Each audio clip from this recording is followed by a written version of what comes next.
Hazy, I've been wanting to ask you this all afternoon. And I want your honest thoughts and opinions on it. If you were running the show out in the desert, where would you try to put the club? Be honest with me. You can give your honest, like if you had a different location, if you wanted to go to Mesa. But that was such a gong show to see that thing voted down. If you ran the show, where would you try to? So you're saying I'm the owner of the Coyotes, and you've just been told. I want to make money, right? I don't know what you're voting. I want to make money. I would look at either Houston or try to get to Toronto if I could. I think if I got to Toronto, I'd make a lot of money.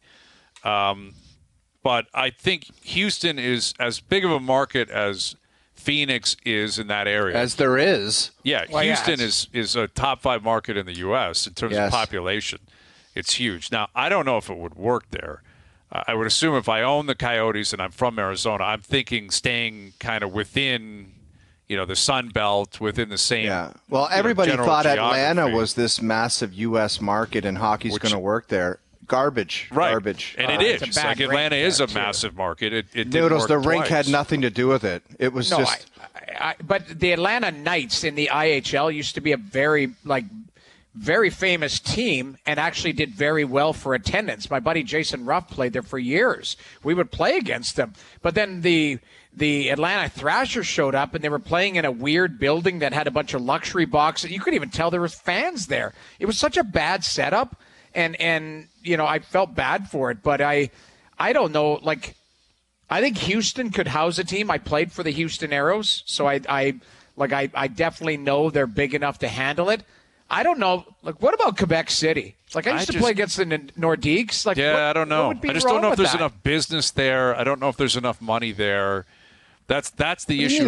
Business. Hold on a second here. I think for the Q Tom Mayock? Like the Q junior team they're selling out right now, like, for these games. Like, right. That's junior hockey. Tickets are $15. Well, it's the National Hockey League. You need luxury suites.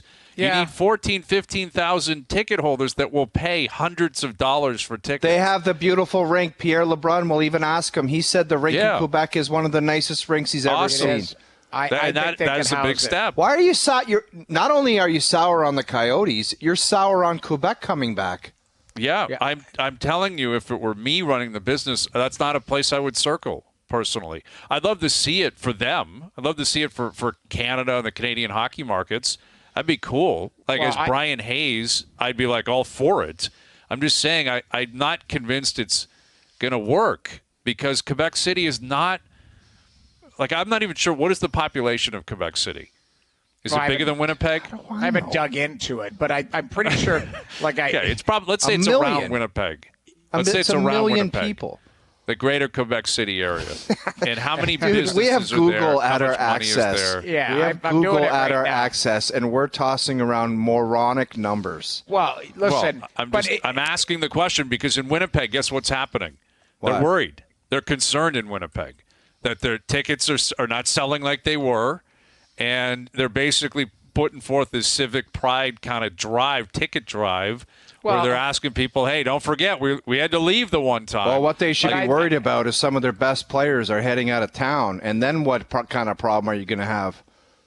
Well, listen, I think everyone outside of certain markets, like Calgary, I think went through a cycle where there was, they weren't filling the building 100%. I don't know, checking Edmonton, I'm sure there was a cycle where, on paper it looked good, but they weren't, asses in the seats type of thing because of the team. I do believe Canadian market. I said this morning talking to LeBrun and Rashog. I think Quebec City and I think a second team in Toronto. Take your play. Would I love a second team in Toronto? Absolutely. It'd be great for us. Selfishly, our content would be through the roof again because now we're talking double the pleasure here. But I do believe wholeheartedly, without looking at the economics, Hayes is breaking down population and business structure. But that matters. And stuff, at some point, there's a line. At some point, there's a line. You can't go to Halifax. You can't go to Saskatoon. I know, but I think they're bigger enough. than those. Those are bigger cities. I think the Quebec is a bigger city than those two that you just pointed out. And And I like Edmonton's 1 million people, and they've got the Golden Goose there, but I think the Oilers are quite profitable. Like, right. You know, there's a lot of oil and gas money out there. Like, again, this is all a part, not to play the role of Bettman here, but that factors in. Like, where is the money coming from? And not just immediately. In 20 years, how are you going to continue to have partners? How are you going to have those luxury suites sold out? How are you going to have ticket holders? Like, I would guess that is a concern with Quebec City. I don't doubt it would sell out immediately and people would be rocking. 10 years from now, would it still be? I don't know. Someone tweeting in saying, as of the 17 census, 540,000 Yeah, it's people. at 887 right now, so just under 1 million people. Is that the greater Quebec area, I'm assuming? Anyway. No, it's at just Quebec City. But it's not a massive city. Like, it's not like Mississauga is bigger than Quebec City. And it's about to be independent. Maybe Mississauga's looking to get in on a team. Forget Toronto. Maybe Mississauga is saying we need a team. Right? That's possible. But I don't know. They have the rink. They have history there. It's Canadian market. That'd be really cool. Yeah, that's kind of what I was thinking. I'm not convinced it's going to work. I'm not convinced they're going to make enough money. We'll see what Pierre LeBrun has to say about that a little bit later in the hour. Our best bet's brought to you by FanDuel later in the hour. The PGA Championship is off and running down at Oak Hill. The leaderboard would suggest it's playing tough. The eye test would suggest it's playing very tough. And to get into it, we're joined now by our good buddy from the Golf Channel and NBC. He's down there on the grounds. Here is Steve Sands. What's it like down there, Sandsy? Oh, it's nice now. It was real chilly this morning. It felt like Toronto in December this morning here. Mm-hmm. We're good. It's the golf course is so good. It's tough, great test. But the PGA of America doesn't do what the USGA does. It doesn't try to grind you into the ground. So you'll see some 3-unders and a 4-under. You'll see a couple 2-unders, that kind of thing. You know, it's not going to be just some crazy stretch of just par and over par all day long. Looks like a monster golf course, Sandsy. Like, to put it into perspective, I think a scratch golfer possibly shoots over 100 on that golf course. Would you agree with that? With the ropes and the cameras and the people there, I 100% agree. If it was just the three of us and then, add a guy in there who was a scratch and it was a Tuesday next month, then I think that he would break 85 or 88 maybe. But you take the pressure of the situation with the way the golf course is set up right now this week for these guys. I would say that the total would be 100 and I probably would play the high. Yeah, Sandsy, I do have to tell you, I appreciate you congratulating me on the Leafs winning a round. That was very kind of you. It was short-lived. Yeah, it was short-lived. They did not make it through the second. But I'm so sorry. Me too. Into the positives. I really am. Into the positives, Corey Connors is down there, and everybody talks about his ball striking. And Jordan Spieth can win a major with his putter. Bryson DeChambeau won the U.S. Open with his driver, I believe. Like, could Corey Connors, could he iron his way to a victory at one of these events? Is that possible? I think he can, but it's the kind of situation where I'm not bailing out on the question. Yes, he can, but I need to see it first, if that makes any sense. And he still has to putt after the irons, right? That's the point. The point is that when you walk by him on the range, first of all, Corey's one of the nicest guys you'll ever meet in your life. And he's a tremendous player. Has he ever been in this spot, trying to win on a Sunday at a major championship? No. So I got to wait and see if he can cross the finish line before I can say, yeah, I think he can. But here's the thing. When you walk by him on the range, it sounds different, man. He flushes the ball. If his putter gets warm, doesn't have to get hot, just put it in the microwave and warm it up. I think he'll have a chance come Sunday because the ball striking will be there. But yeah, you can ball strike your way to a major title. I think you can putt your way to a major title. But Ben Crenshaw famously hit the ball all over the place, but was one of the great putters in the world. Won 2 Masters. Seve Ballesteros hit the ball all over the map, and he won multiple majors, multiple times. So the short game and the putting usually bails out the long game. It's not usually the other way around because the scoring clubs are when you get closer to the hole. but he can definitely hit the golf ball, and I expect Corey to hang in there this weekend. I would love to see him hoist the Wanamaker Trophy. It'd be awesome. Bigger story today, Sanzi, that Scotty Scheffler is doing it again. He's 3 under. He's right behind Bryson, who we'll get to in a moment, or that John Rahm shot 6 over. Oh, I think the Rahm thing is crazy. All credit to Scotty, without question, but the two of them were the favorites coming in. Scotty did what, people think he's always going to do right now because he's playing so well and has so much confidence. John Rahm, I mean, that mid-70s, man, that came out of nowhere. I did not see that coming. I mean, talking about a guy who won the Masters. He almost won again in Mexico a couple of weeks ago, running second to Tony Finau. To me, that's the biggest shock of the day. Scotty, that guy's relentless, man. He is an assassin out there. Rahm's, round was, in my opinion, was an anomaly. I think he'll go for broke tomorrow, try to make the cut. And if he gets a little help from the guys on top of the board and they don't go anywhere, he might not be too far back. Sanzi, do you think the pig man has had 30 Ryan Cokes at a bar right now in Rochester? I don't think he was having a great day. He was plus 11 or something. And then Bryson just clubs him with a golf ball. Like, he didn't need that. The pig man did not need that. Kenny, the pigman. No. Yeah, I mean, look, I think there are going to be a lot of beverages consumed this week here in Rochester. And I think that, and not just from the fans. I think some of the guys are going to walk off the golf course extremely frustrated and might need a beer or two to kind of cool themselves down. DeChambeau, man. Now, what happens if DeChambeau goes on and wins this thing? It'd be nuts.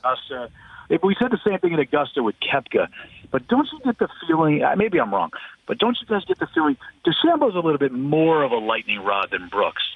And, just the way he speaks and the way he carries himself, I think he's a little bit more of a lightning rod, and I think he's more apt to say something a little out of school this week that you would never say at Augusta that Brooks couldn't say.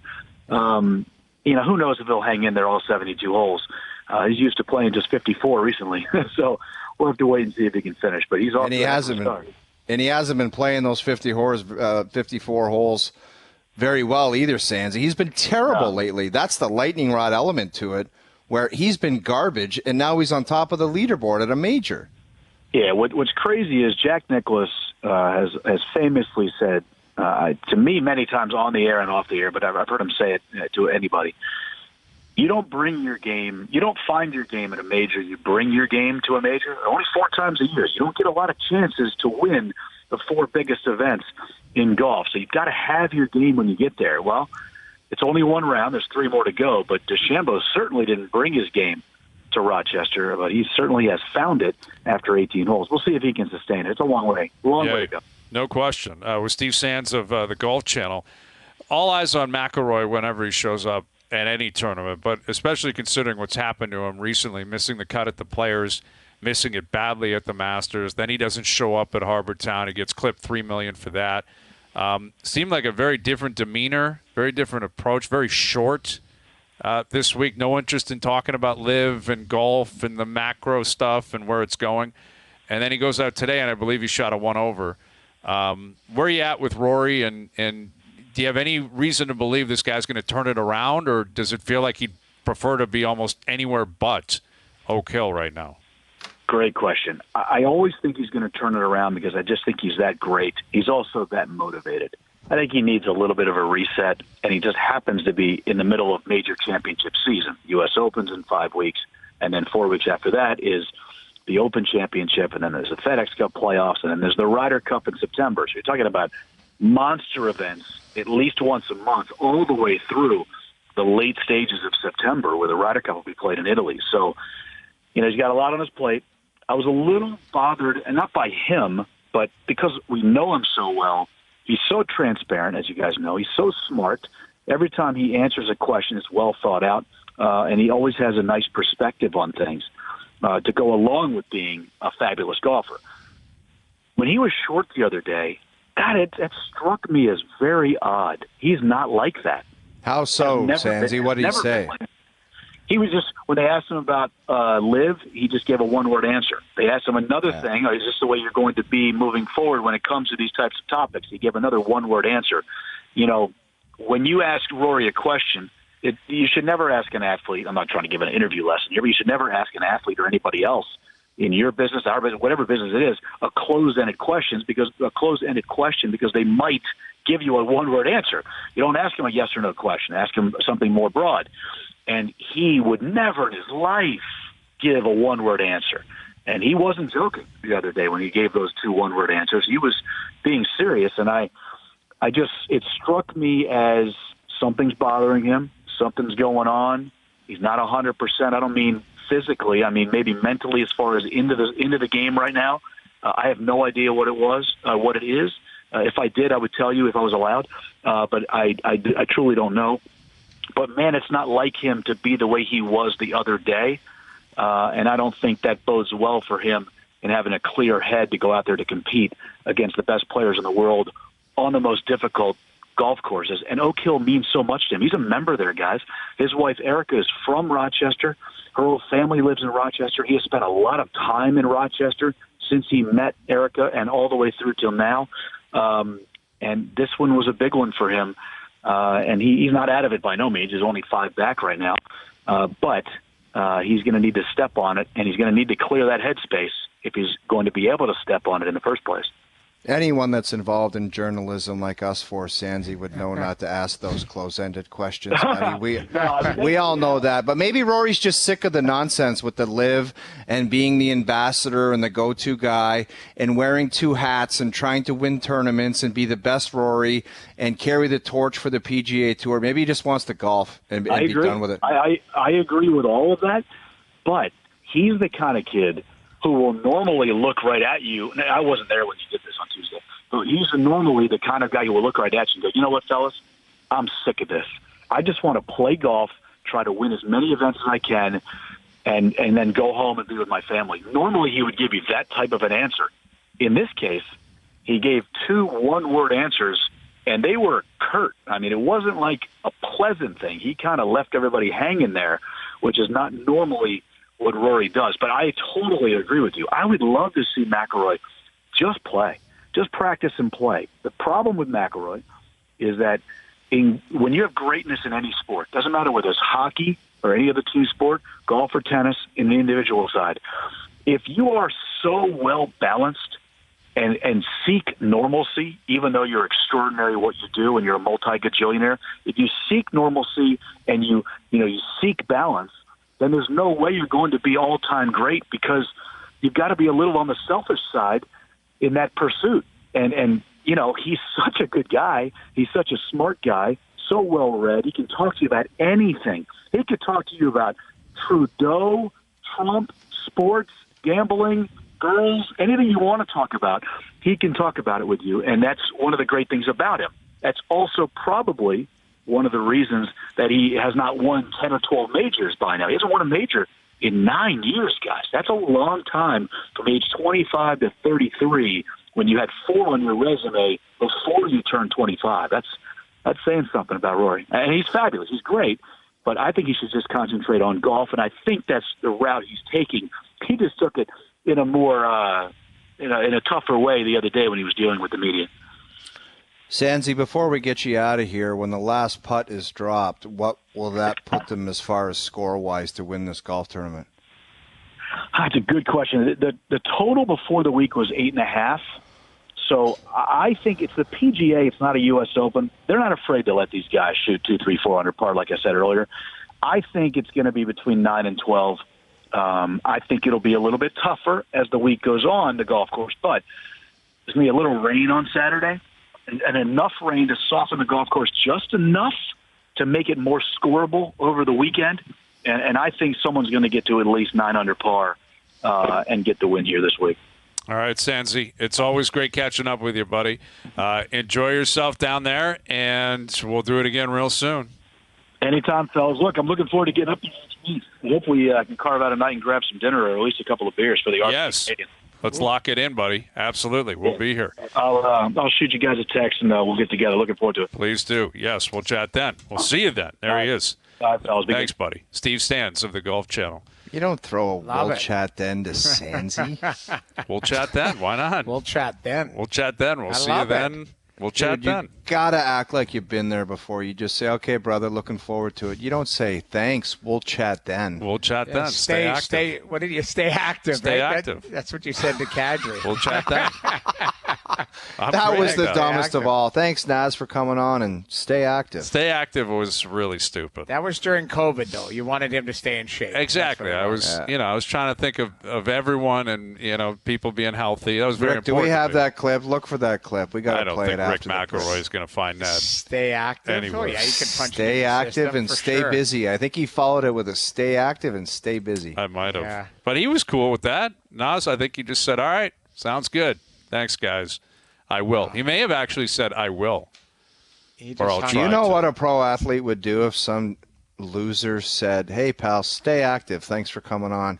He hangs up the phone and looks at the guy in the golf cart with him and says, "Some goon on a radio show just told me to stay active." Yeah, well, it was important back then, right? Everyone was quarantining or whatever we were doing. I don't know. We were on lockdown. Naz wasn't going keep anywhere. active. If he was with a handler or something, he just hangs up and goes, "Never again." Yeah. Whoever that show is, never again. Never That's again. it. But I don't know if we've had him on since, actually. I think we might have when he signed in Calgary. I think we probably did. Well, didn't we have him on after he won a comp? I feel like we had him on Maybe once, we did. Maybe. Yeah, he's usually good to come on. Let's get him on. He could talk some hockey, talk about the Canes game against Florida tomorrow. Think he's even watching? I don't know if he's even going to be watching. He's out of the playoffs, and who knows where he is. The thing is right now I would suspect a lot of those players have gone dark. Why would they do media with I guess you have right. to talk about Daryl Sutter going back, and then you don't have a manager right now and you don't have a coach, so there's a lot of question marks in Calgary that need to be answered sooner than later. So I think pretty much that whole organization is dark until you've got those answers, right? I guess you're right. Same thing would probably apply here to the Leafs. Would they ever come? Obviously, they're not coming on here. Why would they? But would they go on any show and talk about anything? Until you know what's happening, I'm not sure. Yeah. Sure they I don't know. all got out of town pretty quickly. Or at least, anyone that summers away from Toronto. Sure that happened. All right, Pierre LeBrun, our TSN Hockey Insider, coming up. Our best bets brought to you by FanDuel later in the hour. Jays-Yankees tonight as well. Game 4 of the 4-game series. After Chris Bassett pitched a gem again last night, Danny Jansen walking it off. It's a big one tonight. Jose Barrios on the mound for the Jays. OverDrive continues. TSN 1050 and on the TSN app. OverDrive continues, brought to you by FanDuel, bringing you everything from the opening line to the final score. We'll have our best bets brought to you by FanDuel later in the hour. Pierre LeBrun, our hockey insider, will join us here in a moment. You guys see Victor Hovland's gear today? Round 1 of the PGA. Never fails, like an orange and black. Yeah. I thought the jacket was okay, but then you got to the shirt, and it was like different shades of orange. The thing about it is that company makes some of the coolest stuff you could ever find. And he was asked about it, and he said Jay Lindbergh, who he works with, he said, quote, "They script me with this stuff, and they pay me money to do so I just show up and wear what they want." And he was asked if he dresses like that away from the course, and he said, "No, I wear a lot of gray and black. That's about it." So this guy is in gray and black, and he shows up and is in the most flamboyant golf gear on earth. But it's a working relationship, Hayes. I'm sure he could say to them, "That's not really me. I'm not Ricky Fowler. Give me some nice grays and blacks, maybe a green shirt with black pants, but that's it. I'm not wearing a green vest with a green shirt and a white pant with a green stripe." I'm sure he's all right with gooning that, it up with some of the paid. They must be paying him a fortune to wear it, though. That's what it is. I know, but even at Augusta, his outfits became a distraction. Well, he changed it, remember? No all kidding, these guys. He posted his outfits for the week and said, "This is what I'm bringing to the Augusta National Golf Tournament." Day 2, he said, "Screw this. I'm not doing that." Well, I think you were the one that said it was probably his agent called him and said, "You're in the lead at Augusta, and no one's talking about it. Yes. They're talking about your gear, like your goofy pants and the shirt that's outrageous." Yes. So he made an adjustment. He pulled an audible and said, "I'm not doing that." Because day 2 was aggressive, if I can recall. It was a goofy look, and he was going to come out hot. in the lead at Augusta National, and no one was talking about any of the shots he put forth and how well he played. And he was paired with Tiger. Remember Tiger was staring at him? Tiger and Rick Hovland. You know who I bet you wears sexy gear on the golf course? Like tight, newt-hugging, like Lindbergh pants? Pierre LeBrun. Pierre LeBrun, Yeah, okay. for sure. So? For sure. I could see that. Here's our TSN hockey insider, Pierre LeBrun. How you doing, Pierre? I will tell you right now, the people who run Rocky Crest Golf Resort in Muskoka would terminate my membership if I wore that at our golf course. Understandably. For what reason? What grounds? Well, let's just say that I don't think tight clothes is meant for me. You know what I mean? Okay. I know what you're talking about, buddy. You and I were seeing eye to eye on this one. I got you. We had a spirited conversation earlier in the hour. I'm hated in Quebec City now. I'm hated in Dallas. I'm hated in Arizona, that's for sure. Jersey, Sacramento, and now Quebec City, because I had the audacity to suggest that Quebec City just may not be big enough, may not have enough corporate money to support an NHL team. Where do you stand on that, Pierre? Because everyone's wondering, can Quebec City get back in the dance here?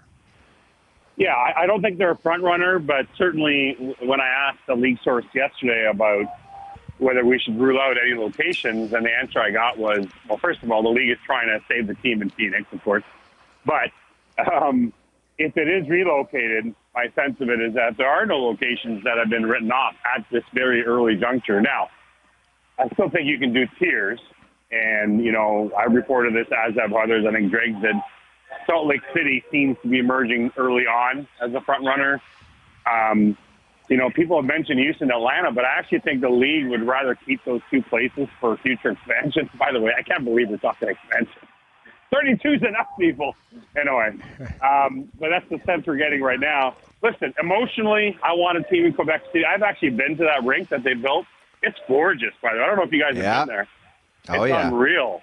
But Pierre, can I interrupt you, sir? Bryan Hayes, a.k.a. Tom Mayonek, said there's not enough business there. Yeah, he's concerned about the business corp. But that is right, O-Dog. I said emotionally, I want to see a team there. I miss the Nordiques. Listen, I grew up, obviously, I'm French-Canadian, the Nordiques, the Habs. I love that rivalry. But the corporate money isn't there. That's a big problem. And listen, it's not a big conspiracy against. Like, Quebec City entered the official expansion round with Vegas, made their presentation, had every shot at it at the time, and they didn't get it. And again, I was disappointed because I want a team in Quebec City. But my journalist hat on, Bryan Hayes is correct. There is, in my opinion, there's just not enough corporate money to support the return of the NHL there. Thank you for seeing it. I'm going to puke. I'm going to puke. You can reference this guy's going to act like he's a business journalist of professional sport. Hey, Pierre, whenever you write about it, I'd like you to reference my report, please. I'd like that reference. I stand corrected. Well, to be fair, I've quoted both Noodles and O-Dog in my columns over the past month, so I guess I'm down to I got to get Hazy in there. Do not do it. Economists. I love economists. They're always my favorite people. They're good people, better people. I mean, listen, it sucks, but it very well could be a reality. Here's another thing that needs to be considered. That whoever is getting the Coyotes is getting a horrible hockey team. And this is the difference between Vegas and Seattle. The point I'm making is they got a jump start because of the new expansion rules. Vegas went to the Cup final their first year. They're back in a conference final. Seattle got through to the second round in their second year. You're not doing that with Arizona. They are nowhere close to being competitive. So if you relocate them to Houston, Salt Lake City, like a market that doesn't have a history of hockey, it's going to possibly flame out. Because if they're not any good for 3 or 4 years, fans might tune them out. Yeah, crossed my mind, too, after the Tempe vote went south. Imagine had the Coyotes won the Connor Bedard draft lottery. No kidding. I text that to Noodles. What the hell would those guys do if they got Bedard and then got no rink? And by the way, Pierre, was there a level of shockedness when they didn't get it? Shockness. Read a Robert Munch book already. Here, I'll give you one. By the way, that reminds me of the very first hit I did several years ago on this show when O-Dog claimed he could write a 1,000-word story just as quick as me. But anyway. Shockness. Was there shockness, Pierre? That. Please answer the question. Was there shockness? I think that I think the league had an idea that the vote was going to be tight in the weeks in the internal polling leading up to that vote. And I think the league started to get, a little skittish there leading up to that night's vote. I still think they hoped that it would go through. So I don't know about shock, but probably surprised, like one level below. And listen, the league statement itself, and not coming out and saying a whole lot about trying to go to bat again for keeping the team in Arizona speaks volumes. I mean, obviously this is a league that has gone to bat for 25 years in this market trying to save this team. And the fact that the reaction this time was, we'll see. I mean, that in itself is a headline. Like, that has never been the reaction when it's come to the Coyotes. So, again, I think they're hoping, hey, is there something with the Phoenix Suns? Is there a last-minute Hail Mary here? But short of that, and you saw Bill Daly, sent me a note and sent other media outlets a note yesterday saying he believes that the team will have to play at least another year at Mullen Arena in the meantime. But all things being equal, it's never been more apparent to me that the relocation is probably the most likely option right now. Well, Pierre, it's a tough look, and I know the social media people are usually younger and kind of funny, but like Arizona's, tweeting out yesterday, somewhere out in the desert, the Coyotes are looking for a new home, and there's a statement and a picture of Captain Kirk, trying to vision out, and then today they are like, hey, Pac, want to hear from you. Where should the Coyotes build their new home? Like it's a multiple choice. Like, I know it's just social media engagement, but this isn't a good look for Arizona. This isn't a good look for the league at all. No, it's absolutely a tough look when you consider how many efforts have been made to save this team. Alex Morello has to sell the team as number one. Now, I don't think he's probably in a position right now in his heart where you want to have that conversation. But over time, when all the emotions die down, I think the league's going to have to talk to him and say, dude, like, you gave it every swing you had here, but this isn't going to work. And once he does that, then it'll be interesting. Like I said, I mean, the Phoenix Suns angle obviously would be the most pleasing to the NHL if it's at all possible. But, it's also been there forever. So, different owner, I have to say that.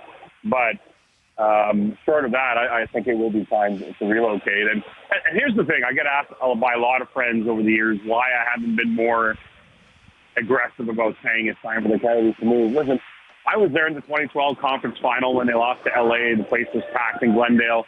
It's not that the market isn't any good. I actually think if they could ever get things right from an arena and ownership perspective, that market would be fine. Like, what's the difference between the San Jose Sharks? I always say this. Think about this. The San Jose Sharks and Arizona Coyotes. Here's the difference. San Jose built a rink downtown right out of the hop, and they've had stable ownership for a very long time. Those two things are nothing. They are everything. But my point is, it's not like the Sharks arrived in San Jose where there were way more longtime hockey fans than there were in the desert in Arizona. The difference is ownership instability and arena instability has forever plagued the Arizona Coyotes. And that's why, even though it might be time to finally go, it is a missed opportunity, not to steal a phrase from Sheldon Keefe, but it's a missed opportunity because that is a market that, had it been done right, I think could have been all right. Pierre, if you could predict the future and you knew what was going to happen, let's say for Monday, and you were going to write a piece for The Athletic, what do you think is going to happen with the Maple Leafs leading up until then? Yeah, good question, O-Dog, and I know you guys have talked about it a lot. When I left that news conference Monday, as emotional as it was with Kyle Dubas for him when he was talking about that, I still thought I had him pegged at an 80% chance that once his emotions died down that he would sign an extension and come back to his new GM. And I don't know why I think this, because it's not based on anyone from the Leafs telling me this, but as every day goes by here, it just feels like the percentage drops a bit. I still think in the end he comes back, but I would tell you it's not at 80% now for me. just because this is dragging on probably a bit longer than everyone involved thought it would. Well, Pierre, big league sports teams, they're like, okay, you want to ask your family, but you've got until 9 p.m. the next night to let us know because we need to make a decision and we got big business to handle. Is that not correct? Right. I mean, it certainly would be the case with some teams. Yeah, there's no question. I mean, but, listen, let's be fair. Like, I know some people have criticized that Kyle Dubas news conference, and I don't know if it feels different because we were there, but that was genuine, man. Like, that guy was struggling as he was talking about that, and I get it. I mean, there's a lot of GM jobs that, you know what it reminded me of, to be quite honest? Do you remember what Mark Bergevin sounded like at the end, Montreal, after 10 years? He sounded a bit like a broken man. I think the pressure of that job in certain markets, and that was actually noted to me by another GM the next day. The Bergevin-Dubas comparison. The difference is Bergevin did it for 10 years, and obviously Dubas is wrapping up his 5th year. I still think at the end of the day that he comes back, but I'm certainly not as confident of that as I was. Yeah, and it's not like this crept up on him either. Right. Like his deal's up, and once the season's over, it's time to figure out what you're going to do.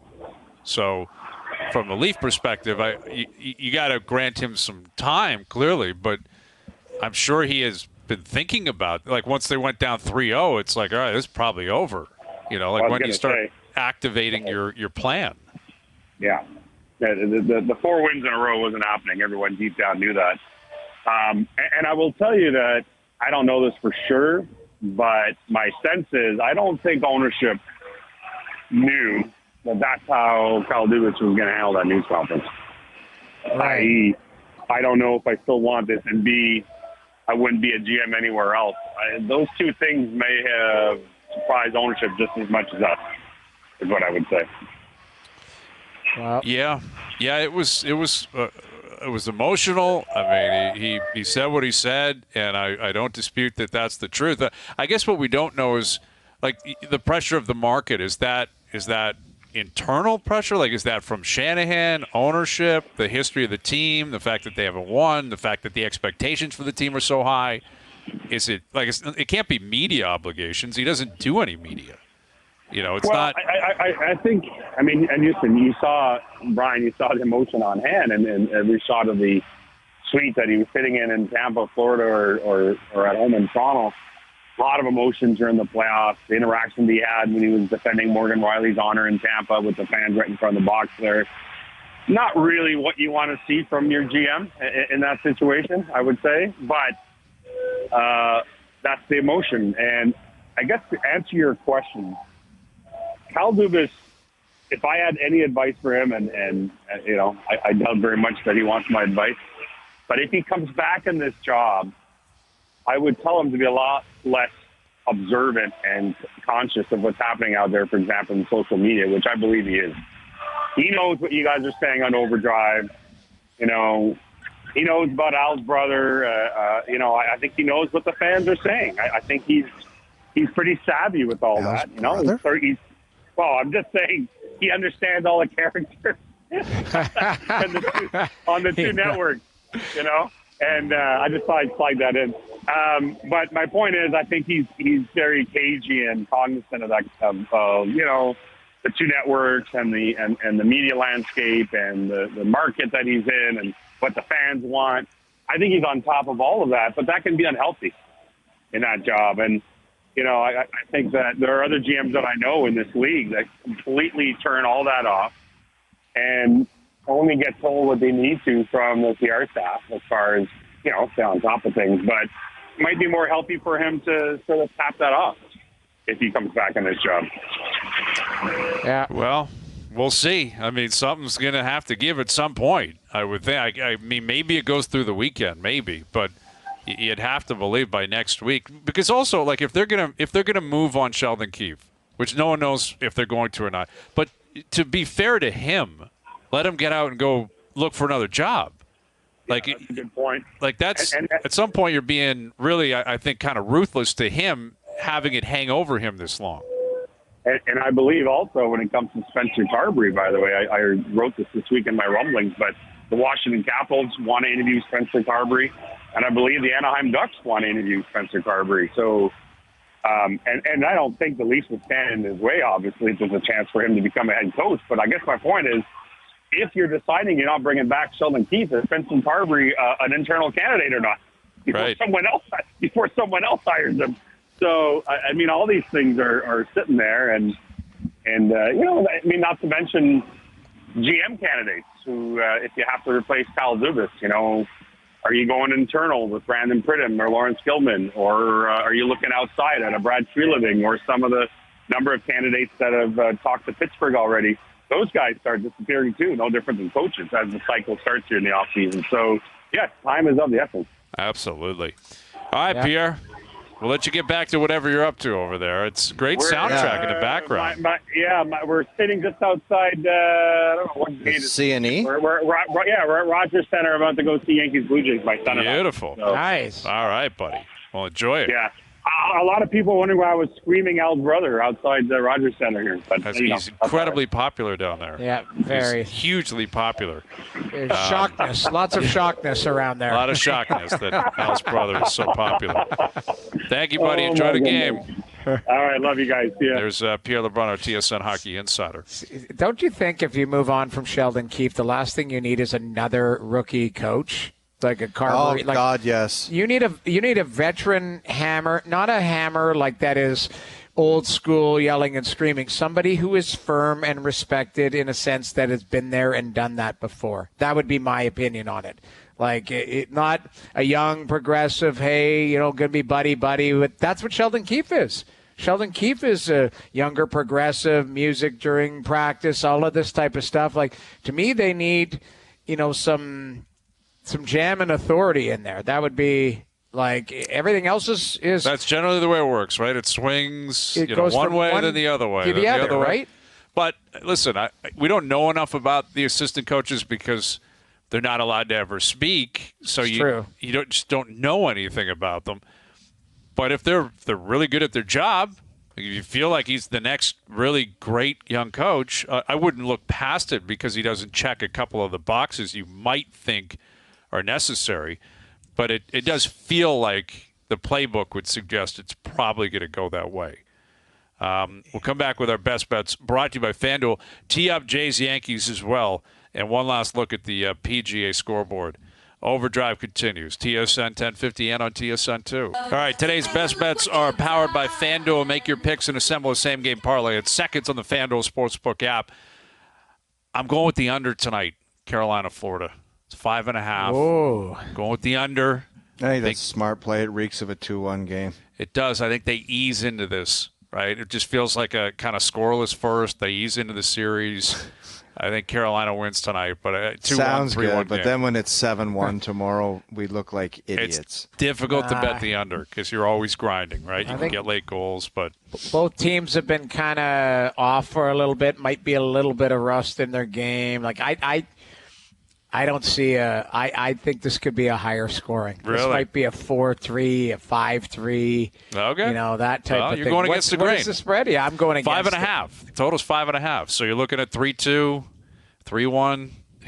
That's what I'm leaning. All right, I'm leaning the under, and I'm taking the points with the Lakers tonight.